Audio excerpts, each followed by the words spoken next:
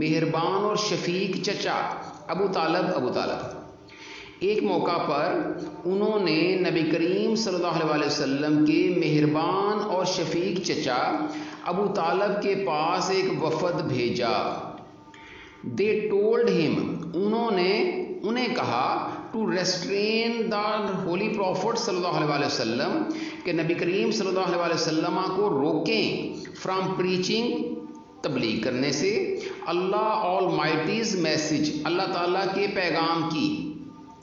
انہوں نے انہیں یعنی ابو طالب کو کہا کہ وہ نبی کریم صلی اللہ علیہ وسلم کو اللہ تعالیٰ کے پیغام کی تبلیغ سے روکیں، اور فیس دیئر enmity، یا ان کی دشمنی کا سامنا کریں۔ فائنڈنگ himself، اپنے آپ کو پاتے ہوئے in a dilemma، الجھن میں، he sent for his nephew، انہوں نے اپنے بھتیجے کو بلایا، بھتیجا صلی اللہ علیہ وسلم کو بلایا، اینڈ ایکسپلین ٹو ہم، اور آپ صلی اللہ علیہ وسلم کے سامنے وضاحت کی، دا سچویشن، حالات کی۔ اپنے آپ کو الجھن میں پاتے ہوئے انہوں نے اپنے بھتیجے صلی اللہ علیہ وسلم کو بلایا اور آپ صلی اللہ علیہ وسلم کے سامنے حالات کی وضاحت کی۔ The Holy Prophet صلی اللہ علیہ وسلم answered، نبی کریم صلی اللہ علیہ وسلم نے جواب دیا with these memorable words، ان یادگار الفاظ میں، memorable یادگار۔ نبی کریم صلی اللہ علیہ وسلم نے ان یادگار الفاظ کے ساتھ جواب دیا، my dear uncle، میرے پیارے چچا، if they put the sun in my right hand، اگر وہ میرے دائیں ہاتھ پر سورج بھی رکھ دیں، and the moon in my left، اور میرے بائیں ہاتھ پر چاند رکھ دیں، even then، تب بھی I shall not abandon، میں نہ ترک کروں گا، the proclamation، اعلان یا تبلیغ، of the oneness of اللہ، توحید، اللہ کے ایک ہونے یعنی توحید کی۔ میرے پیارے چچا، اگر وہ میرے دائیں ہاتھ پر سورج اور بائیں ہاتھ پر چاند بھی رکھ دیں، تب بھی میں اللہ تعالیٰ کے ایک ہونے یعنی تب بھی میں اللہ کے ایک ہونے یعنی توحید کے اعلان سے باز نہ آؤں گا۔ I shall set up the true faith upon the earth، میں دنیا میں سچے دین کو قائم کر دوں گا، اور perish in the attempt، یا اس کوشش میں مٹ جاؤں گا۔ perish ہو جانا ہوتا ہے تباہ ہو جانا، مٹ جانا۔ اب یہی دونوں پیراگرافس کی میں بامحاورہ ترجمہ کروں گا۔ The flow of the divine message which continued for the next 23 years had begun، وحی کا نزول جو اگلے 23 برس تک جاری رہا، شروع ہو گیا تھا۔ And the Holy Prophet صلی اللہ علیہ وسلم had arisen to proclaim oneness of Allah، توحید، and the unity of mankind، اور نبی کریم صلی اللہ علیہ وسلم اللہ کے ایک ہونے یعنی توحید اور انسانیت کی وحدت کا پیغام لے کر اٹھ کھڑے ہوئے۔ His mission was to destroy the nexus of superstition، ignorance and disbelief، set up a noble conception of life and lead mankind to the light of faith and divine bliss۔ آپ کا مقصد توہمات، جہالت اور بے اعتقادی کے بندھن کو توڑنا، زندگی کا اعلیٰ تصور قائم کرنا اور انسانیت کی ایمان کی روشنی اور کامل مسرت کی طرف رہنمائی کرنا تھا۔ Since this belief was threatening their dominance in the society، the pagan Arabs started to mount pressure on the Holy Prophet صلی اللہ علیہ وسلم and his followers۔ چونکہ یہ عقیدہ ان کے معاشرے پر غلبے کے لیے خطرہ تھا، کفار عرب نے نبی کریم صلی اللہ علیہ وسلم اور آپ کے ساتھیوں پر دباؤ بڑھانا شروع کر دیا۔ They wanted them to renounce their cause and take to idol worshipping۔ وہ چاہتے تھے کہ وہ اپنا مقصد ترک کر دیں اور بت پرستی میں لگ جائیں. On one occasion they sent a delegation to the Holy Prophet sallallahu alaihi wasallam, kind and caring uncle Abu Talib. ایک موقع پر انہوں نے نبی کریم صلی اللہ علیہ وسلم کے مہربان اور شفیق چچا ابو طالب کے پاس ایک وفد بھیجا. They told him to restrain the Holy Prophet sallallahu alaihi wasallam from preaching Allah Almighty's message or face their enmity. انہوں نے انہیں کہا کہ وہ نبی کریم صلی اللہ علیہ وسلم کو اللہ تعالیٰ کے پیغام کی تبلیغ سے روکیں یا ان کی دشمنی کا سامنا کریں.